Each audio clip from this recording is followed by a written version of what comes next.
Stay safe, stay home. That's something that we're hearing a lot lately to help slow the spread of COVID-19. And that's exactly what I'm doing and why this week's Capital City News episode comes to you from my living room, where I too am self-isolating to do my part. On this week's episode, we get helpful tips and resources on how you can stay safe and stay home. We'll also hear from Salt Lake City Fire Chief Karl Lieb about public safety for you as well as for our firefighters. Let's get started with our legislative update. At its March 24th virtual meeting, the City Council received updates from the administration about the recent emergency declarations, accepted public comment to approve Budget Amendment 5, heard a proposal to reinstate a new city traffic calming program that would be called Livable Streets, interviewed and approved multiple city appointments to various city boards and commissions. To learn more, visit slc.gov/council. For this week's interview, we hear from Salt Lake City Fire Chief Karl Lieb about how firefighters are continuing to serve with public safety in mind during COVID-19. Chief Lieb shares details. My name is Karl Lieb. I'm the Salt Lake City Fire Chief. So I am ultimately in charge of all emergency response regarding patient care or fire incident response or anything else that occurs within the Salt Lake City boundaries. We have a fire department that encompasses 356 personnel, 14 stations, and we're strategically located throughout the neighborhoods.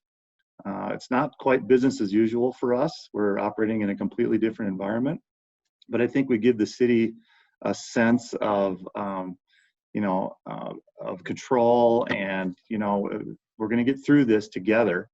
And I think knowing that when they call 911, if they need someone to respond to help them out, we're going to be there for them. We're going to be prepared to take care of whatever issue they're having. How are we as a city working to take care of our firefighters and our first responders in such circumstances? Well, I think the city's doing a great job of trying to anticipate the needs of all their first responders, from police officers to dispatchers to firefighters. So we're looking at different options for different types of leave, paid benefits regarding potential isolation or quarantine for our members, and ongoing medical conditions that are yet to be determined, from COVID-19. So I think they're anticipating those things. I think they've been very proactive, and the communication has been very good between the public safety branches and the mayor's office. For members of the public, what can they do to help firefighters during this time specifically? Well, number one, I think they have to understand that this is real. This is a worldwide pandemic. It's not quite the same as the flu. It has different parameters, different onset, slightly different symptoms. To help us out, essentially, stay home, stay safe, has been directed by the county and Salt Lake City, and allow the first responders to do their thing. I think the only way we're going to eradicate this situation right now is to identify those that do have the virus and then quarantine them. And then we're just going to have to ride this out. It's going to take a little while, but we'll come out the other end and we'll be okay. And that's the best advice I can give people. And to separate socially, we need to be physically separated, but we don't need to be absolutely positively separated, right? We have many means of communication available to us now. Just do not make this more pronounced than it needs to be by being close to each other. What steps does the fire department take if, say, a member of the public calls 911 because they need help and the fire department needs to issue a response? How important is it for residents to let dispatch know if they're feeling symptoms? Well, it's very important, Brian. Right now, we are changed our mode of operation a little bit. We do get that kind of information over from our dispatchers. In fact, the dispatchers will ask people, do you have any flu-like symptoms? That's all we need to know. If the answer is positive, yes, we're going to come in there definitely with a mask on, with glasses, potentially a gown, depending on the situation. And we may ask you, the patient, if it's a medical call, to wear a mask as well to protect us. And rather than have 4 firefighters assessing you at one time, you may just have 1. And they may also ask you to come outdoors to meet them when they arrive on scene, if you're able, because that enables us to do the assessment in fresh air, Without the closed quarters, the danger of communicable diseases within the buildings are much greater than they are outside. So those are the kind of things we're asking our residents to do for us. And they've been very receptive to that. I have to say, the people of Salt Lake seem to understand the challenges that we're facing as first responders, and they're doing their best they can to alleviate some of those concerns. Where can residents go to get more information about the fire department response, about the emergency management response, and just where can they go to get reliable information about COVID-19 as it relates to your operation? They can go to our website, SLC Fire. We have an abundance of COVID-19 information on there. You can also go to the Salt Lake Health Department website, and Utah State Emergency Management website as well has a lot of COVID-19 guidelines, directions, advice, and just general information that separates facts from the myths out there. Self-isolating at home doesn't always have to mean staying indoors. Whenever possible, try and get out, get some fresh air and some sunshine. Just do so responsibly to help slow the spread of COVID-19. You can still go out, hike, bike, go to the park, take the dog for a walk. Just remember to keep social distancing in mind. Recreating responsibly means that you can be out and about with your household, people that you are self-isolating with. If you come across other individuals, be sure to be socially responsible and keep a 6 feet distance between you and others. Now we've got some PSAs to help keep you safe, stay at home, and be active.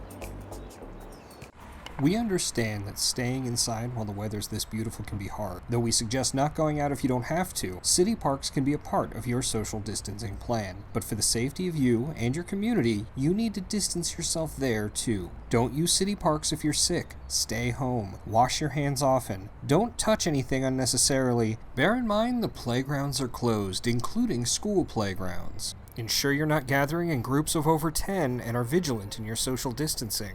Mass gathering numbers will be monitored, and be sure to maintain 6 feet of space between you and everyone else.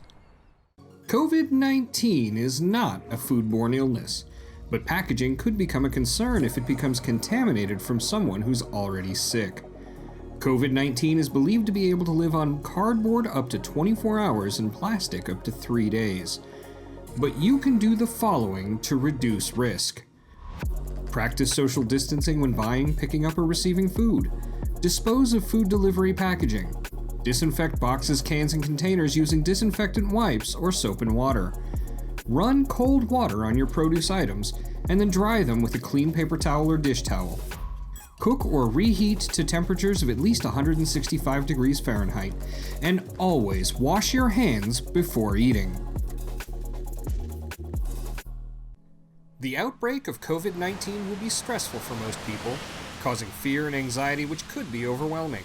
Taking care of yourself, your friends, and your family can help you cope with the stress and help your long-term healing. Here are 3 things you can do to help you cope during this situation. Take a break from 24/7 news, including social media.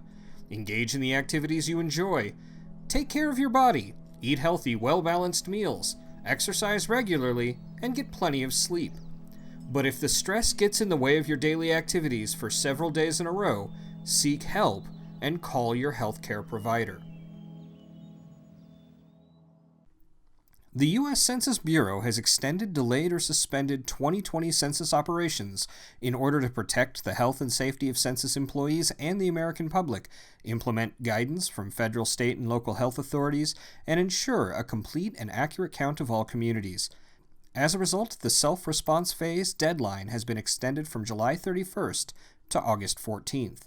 For more information, visit slc.gov/census, and to participate in the census online, head to 2020census.gov.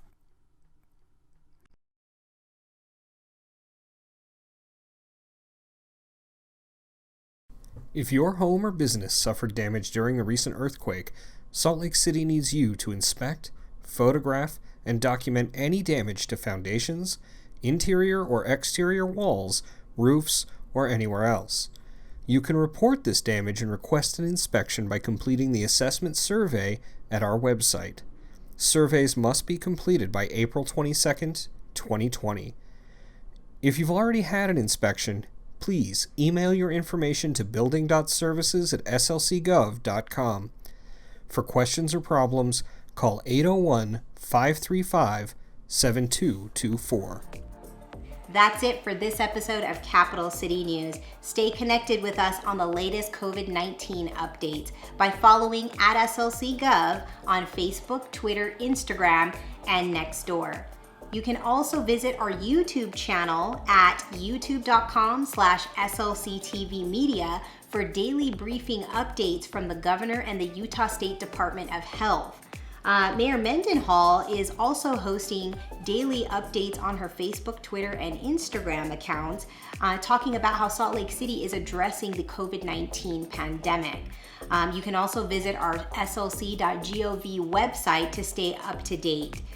We've got plenty of resources out there. We want you to take care, stay well, stay safe, stay home. For SLC TV, I'm Poonam Kumar.